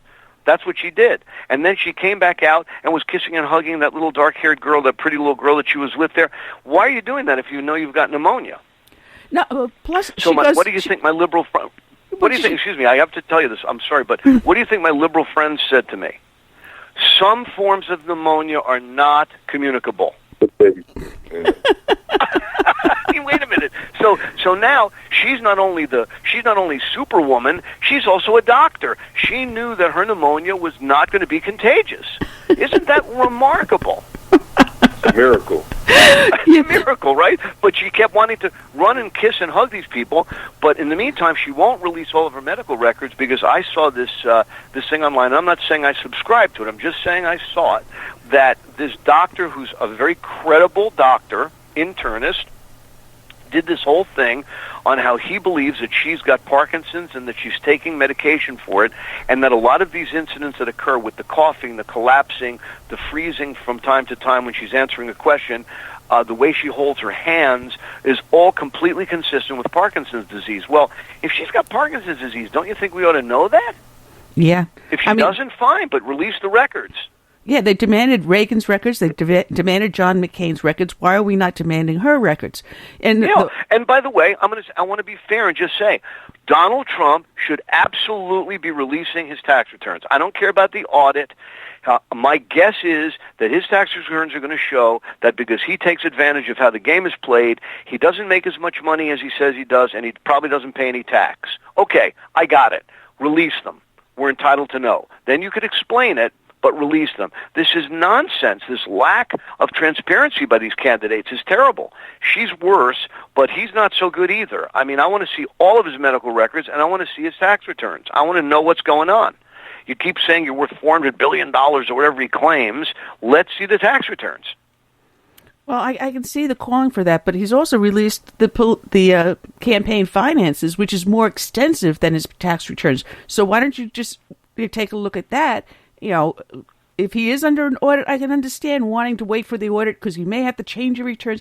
I can understand that. But the financials that he released for the campaign should have been enough to suffice anyone's curiosity. No, not mine. And I'm on his side, and I'm a Trump supporter and a Clinton despiser. But I will tell you this, that if you're going to hold yourself out to be this tremendously successful businessman who's going to solve all of our problems because you know the art of the deal and you know how to make billions out of millions and so on and so forth, why are you hiding your tax returns? What's in there that you don't want us to see? And this baloney that is being audited is ridiculous. I mean, even Richard Nixon was being audited and he released his tax returns. And as the comedian Jackie Mason once said, the reason I love Richard Nixon is I love a crook who knows his business. Which you have to admit is a great line. But the fact is, he released his tax returns. And so, you know, Trump's instincts sometimes are not good because he should just take this off the table, diffuse it. And obviously, whatever they say, either he's making too much money, he's not making enough money, you know, the Democrats and the media will say something about it, but at least just show the American people that you're not afraid to open up to them and be the kind of leader that we want, which is somebody without secrets who's going to go out there and take care of all of us, who's going to work for all of us. That's what I want to see from him. Yeah, you reminded me, Jackie Mason, you know, having met him a couple of times and, you know, had a picture taken with him. I was surprised in how short and how red his hair is because you don't see that when he's on TV, but when you see him in that person, phony red hair, it's brutal. It's brutal. I can honestly say I've seen him on Broadway many times, but I saw him walking. I don't know him, not like you, I didn't meet him, but walking down the street one day, I mean, he's about 5'4", but that hair, the dye that he uses in that hair, it's like, it's totally bizarre. It's but blinding. The man is one of the funniest people. Oh, my God. Oh, and he loves his women. I mean, gals, if you stand next to him, be prepared for a pinch. I'm telling you. Oh, yeah. He is quite the guy. He's quite the guy. And when he lampooned, because he's obviously on the right wing, but when he lampooned politicians, nobody was safe. Nobody was safe. I remember he did a great bit about Ronald Reagan, about how they would be asking him questions like, well, Mr. Reagan, you know, the trickle-down economics and this and that, but the problem is that, you know, inflation is up and the economy's not doing bad, and Ronald Reagan would just say, it's not my business, and he would ride off on the horse. And that's what he'd say. Meantime, it turned out Reagan was right about everything, thank God. And when Clinton, that is Bill Clinton, takes credit for the wonderful prosperity of his 2 terms in office, that was because we had 12 years of Reagan and Bush. That's what set it up. Clinton didn't come in and do anything except chase skirts. But, okay, whatever. The Democrats don't want to hear that either. No. In any case, I would really like to see, for this debate coming up, I really would like to see Trump answer questions directly. I hope he does his homework. This idea that he's going to wing it, as he has said a couple of times, I'm not really happy about that, because she does her homework, and she's a smart person. You could say whatever you want about her ethics, but she's very bright and very informed, and she's been a senator. She's been a first lady for 8 years. She's been Secretary of State. She knows the names of all these leaders. She knows where these countries are. She knows the lay of the international land, and I don't want him coming off looking foolish. That's my concern. Oh, that is a good concern. Because his camp has been sending out to certain people. As a matter of fact, I got a couple of those emails, little surveys asking, what do you think he should be addressing? How should he be addressing certain issues? Should he be strong on this? Should he attack her on that? So they're putting out feelers, asking for public opinion. And I'm sure they're also pooling their experts to do that. But you mentioned the debates, and I'm glad you did, because this is the next thing I had up on the desk here about, who the commission is that's running these debates. And every single donation that came out of this commission to a presidential election, even though there are Republicans on this commission, they all went to Hillary Clinton. None of them went to any of the other 3 candidates. And I'm saying all 3 candidates, Stein, Johnson, or Trump.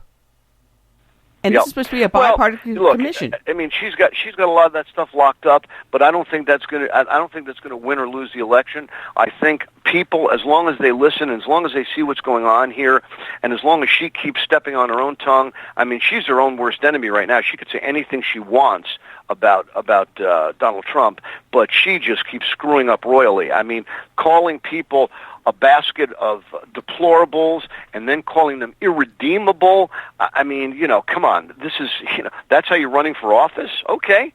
We should, and you're talking about that Donald Trump has bad judgment? I don't think so.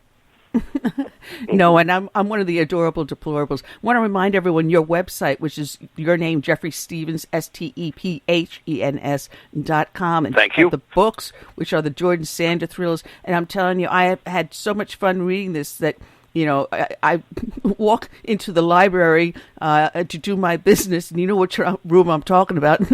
Is that little tiny one with the sink in it? Yes, a little library. And I have it in hand. It doesn't even leave my hand when I go in there. Oh, I do wash my hands afterwards. Don't worry about that. And by the way, let me say, if we can leave that image for the moment, that Rogue Mission, which is the latest, the good news about the series is you don't have to read them in order. So, I've had that asked of me a lot of times, well, do I have to go back and read Targets of Deception first or anything? No. You could read Rogue Mission, then you could go back. They're all standalone, and they all make sense. It's not like, one leads into the other necessarily. They're just standalone novels. But, I've had a lot of fun with them, and I hope people read them and enjoy them.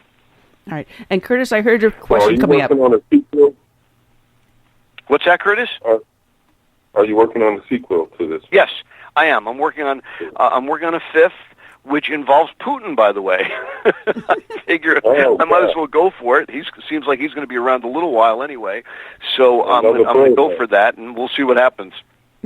Well, I look forward to reading on that one also. Now, I got to tell you the truth, though. My co-host himself is an author, and Curtis he's working on his 24th book. I think you're still working on, Curtis? Wow. Yeah. So, you should check him out, because Curtis's website is theoriginalradicals.com. He's got, matter of fact, a biography on Frederick Douglass on there also. Really, The Original Radicals. Wow, I'm writing that down. Okay. I didn't know that one. By George, The Radicals of That is the name of the book. What's the name of the book? His latest one is George, Radicals of That. Cool. Okay, I'm going to look for that. I absolutely am. Writers have to support each other. Have to support the effort. What I'm thinking about writing about is this. Imagine being the president in the year 2025 and Sharia laws in our system pretty much. We have Muslims everywhere. You being the president, would you feel safe with Secret Service Muslim protecting you who may shoot you? God, that's a nice thought. Well, I don't. It raises a great question. There was a book by a Canadian by the name of Mark Stein. I don't know if you've come across him, but he wrote an amazing book called America Alone. You're familiar with that one? He fills in for Rush a lot. Okay, that's the guy. And it's an amazing book, and it's a very slim little tome, but it's all factual, and his argument is these Muslims, they don't have to blow anybody up, they don't have to fire another shot, they just have to keep outbirthing us, and by the year 2050, they'll just vote their own president in. I mean, I don't know last time you've been to Europe, but let me tell you something. Paris is overrun with Muslims, and in the history of the world, and I'm stealing this thesis, I'm acknowledging that it's Mark Stein, in the history of the world, for civilization to sustain itself, the birth rate has to be somewhere around 2.2 children per couple. I don't know where you get the 0.2, but anyway, it's 2.2 on average. And in Europe right now, Italy is like 1.0, France is 1.1. The Muslims are well over 5 children per couple. Over 5 children per couple. The U.S. is right around 2. We're right about where we should be, but ultimately, we're just going to be outbirthed. And anyone who says, and this is going to be a controversial statement, I'm sorry, but everyone says, oh, you can't pick on all Muslims, they're peace-loving people. I am sure there are millions of peace-loving Muslims, but here's the deal. If you read the Quran, it is a violent religion. It believes that infidels should be killed. So Catholics believe that if you're not Catholic, you're not going to heaven. Jews don't believe in an afterlife, but the Muslims believe that infidels should be destroyed, that women are chattel, and that Sharia law should be in effect. And that's part of the religion. So either you believe that or you don't. And if you're a Muslim, you believe it. And that means that the rest of us cannot coexist. I mean, Jews can coexist with Catholics and with Presbyterians and whomever, but not if you're a Muslim, not if you truly believe in the religion. And that's a problem. And so when they keep saying, we don't want to condemn the entire religion, listen, the Crusades, I mean, we've been going through this stuff for 1,400 years. This is not new stuff. Well, Jeffrey, I'm going to turn around right here on the air, invite you to come back on the show Friday afternoon, because we're going to have Dr. Bill Warner on. And he's got politicalislam.com is his website. We've done numerous shows on this about Islam and the truth about it. Matter of fact, I've got my own copy of the Quran that was interpreted by Usama Daduk. He's got the Straight Way Ministry, and he is a native Egyptian, Arabic being his native language, and he did a verbatim translation of the Quran. And I actually confronted 2 imams with that Quran in my hand, challenging them when they said Sharia will never replace the Constitution. So I'd love to have you back on this so that we can follow up on this. Okay. Well, I will look forward to speaking to you guys again. This has been delightful. And, Curtis, I'm looking for your books. Yeah, I appreciate it. I certainly will get yours. Okay. You are an absolute fun guest, lively guest, and I'm telling everyone that they've got to read your books. They're thrilling. They are absolutely thrilling. And I sometimes I go through books, and you have the author that goes on pages and pages of description. You get to the point so you can get back to the action, which is what I love. You don't lose the flow. No, I'm not into the flowery, I don't care what the wallpaper looks like. I want to know what's going on in the story. But anyway, listen, keep doing what you guys are doing. We need all the help we can get this year. Oh, thank you so very much, Jeffrey. And I'm telling everyone, go to your website, jeffreysteffens.com, and check out the books and your blog. And check you out on the Daily Surge. Right. Keep looking at the Daily Surge. All right, we'll talk soon. All right, my pleasure. We'll talk soon. Thanks so much. You have a great day. Take care, guys. All right. What exciting guests we've had today, Curtis. I mean, really thrilling. So much fun. I love it when the show goes so fast that all of a sudden you look up and there's like only 10 minutes left. Man. I guess we got time to to talk. Yeah, we've got just a few minutes left, and we are going to have Bill Warner joining us the first half of the show on Friday, and now we're going to have Jeffrey come back on the second half. And there's a possibility Raymond Ibrahim may be joining us also on Friday. He's going to get back to me, and I'll know more on Thursday afternoon. So Friday will be an absolutely bang-up show, too. Yeah, well, I'm just curious about Monday with this debate coming up, how Hillary's going to respond, or if she's going to have an episode or whatever in the midst of the debate. You know, that is a good question, because if it is true, if she does have Parkinson's, this is not the first time I've heard someone say that there's a possibility she is suffering from Parkinson's, because she's got a bodyguard that follows her around with some sort of a special medication in an EpiPen to help her. And there's been numerous times she's been photographed being assisted upstairs. You notice she doesn't answer a lot of questions when she's asked them by any reporter. You know, she comes in, she does her speech, and maybe it's one or two reporters that are picked out specifically because of the softball questions she's going to get. I mean, what happened to those press conferences on the airplane? That happened once, and that was it. What happened to those press conferences? Where did they go? Yeah, and even then, with that press conference, it was suspect. You know, her disposition just seemed like she was dazed or doped up. Yeah, and of course the questions they asked is, how was your day going? How are you enjoying the flight? And how was the last city? They were all soft. There was no serious, substantive questions at all. Not a single serious question. It's like you just walked into the bar and you sat down for a drink. Hi, how's your day going? This is the weather right there. Really? This is what our media comes down to? The shills for the Clinton Foundation? Really? When is the last time you heard anything from the Republican leadership out of Washington? I haven't. In reference to what is that? Anything. It's just been quiet on Capitol Hill. It's almost as though they vanished or something. Well, are they out of session? Because I know a lot of them are hitting the campaign trail. So maybe that's why we're not hearing too much going on in D.C. But if someone out there in the chat room knows whether or not they are out of session right now in Congress, in the Senate and the House, because I know that... Kasich went to the White House the other day to push for TPP. Did anyone catch that? Here is supposedly an alleged conservative. I've got the air quotes going up in the air around me right now. An alleged conservative, an alleged Republican going to the White House to work out something to help push forward TPP. That's the Trans-Pacific whatever it is, however it goes, Trans-Pacific trade deal, whatever the friggin' thing is. But here is Kasich. I'm not going to vote for Trump. I signed the pledge, but I'm not going to support him. Kasich. Oh, no one wanted me as president. Kasich. Really? This is what we've come down to? This is what the Republican Party has come down to?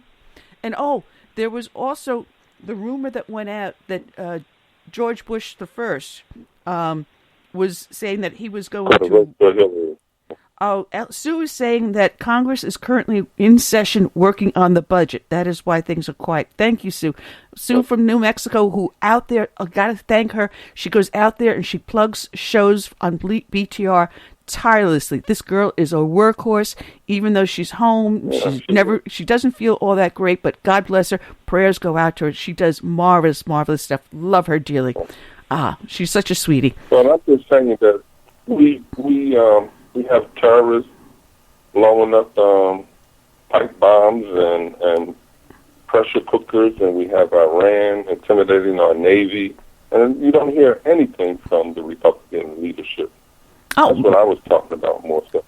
Yeah, but also buzzing our airplanes, where they're coming within a matter of several feet of our flights. Yeah. You've got North Korea acting up. They would have never done that 20 years ago. We would have shot them out the water. Well, this administration, I can't wait until the door swings out in his button as he goes walking out the White House the last time. I'm glad this is the last time as president he's addressing the United Nations, because I have never been so embarrassed for our nation as I have been under this president and this administration. The criminality, you've got pay for play. You see, I'm getting upset when I start stuttering. Pay for play under Clinton, and then Kerry turns around and proves that he does the very same thing with his daughter. Pay for play. I've never seen an administration as corrupt. You thought Tricky Dicky was bad? You thought Lyndon Johnson was bad? When history books are finally written about this administration, and written honestly, I don't think the American public will ever let any government in this form ever function again. If we do not take back this republic on this election, we never will see this republic ever again. And Curtis, we're down to our last few minutes, and it's time to go. I want to thank everyone that's up there. Man, I was going to talk about this, and I was going to talk about the Colin Powell revelations, but that's all right. We can do that another time. Yeah, well, when Jeffrey comes back on Friday, I'm going to contact his guys and make sure he's booked and solid for us to come back on Friday afternoon. I'll let everyone know whether or not Rabin Ibrahim does join us on Friday. He's going to let me know Thursday sometime afternoon. And we definitely will have Bill Warner with us. What a pleasure it was to talk with him on the phone. So until then, folks, I say good night and God bless and be safe out there. If you like your health care plan, you'll be able to keep your health care plan. Health care plan. Health care plan.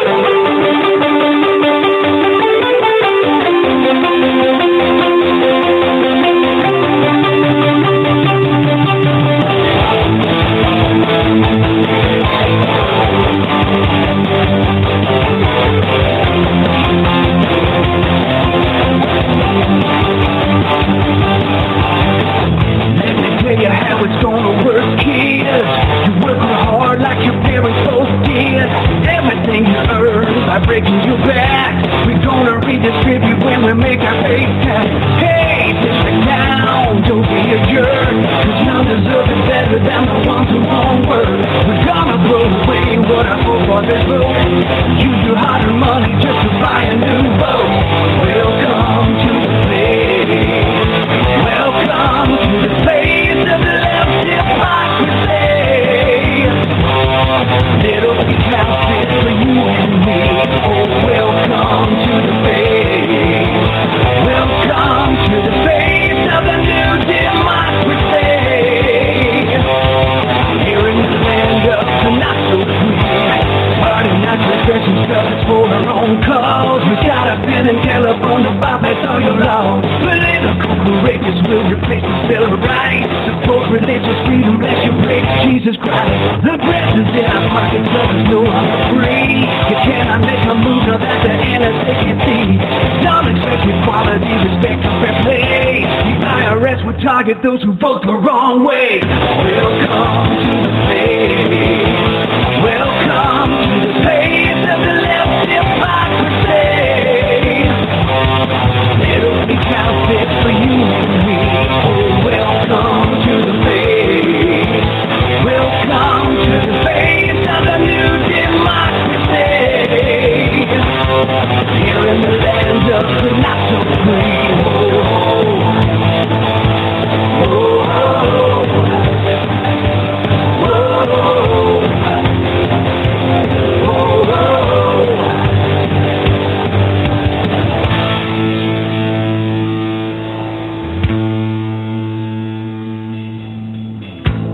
This is the most transparent administration in history. Not even a smidgen of corruption. Fact is, we had 4 dead Americans.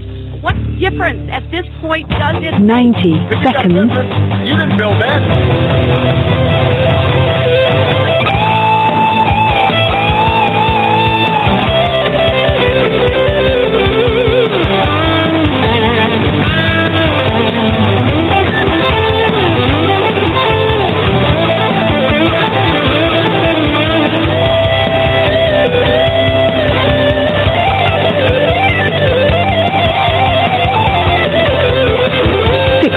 Seconds.